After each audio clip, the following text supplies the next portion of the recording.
Еуропа елдері Ресейдің көлеңкелі флоты құрамындағы кемелерді ұстап тәркілеуді жоспарлап отыр. Бұған жауап ретінде Ресей президенті Владимир Путин Еуропа кемелерін тәркілеуі мүмкін екенін айтты. Өткен айда қабылданған жаңа санкциялар Еуропалық одақ елдеріне осы кемелерден тәркіленген мұнайды немесе басқа да жүктерді сатуға рұқсат береді. Путин бұл әрекетті қатаң сынға алып, оны қарақшылық деп атады. Мы видим, что власти некоторых стран в нарушении международного морского права пытаются ограничить движение судов наших эконом-операторов. Мирно, подчеркну.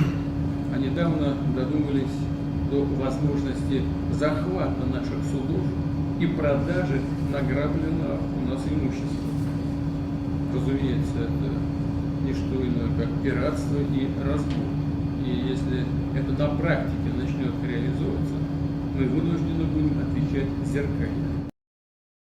Еуропаның бірнеше елі Ресей мұнайы мен жүктерін тасымалдаған кемелерді ұстады. Көпшілігі ескі және санкцияларды айналып өту үшін пайдаланылған. Кемелердің бірі Ресейге тиесілі. Ол Украинадан астық тасымалдады деген күдік бар. Швеция бұл кемені Киевке бермек.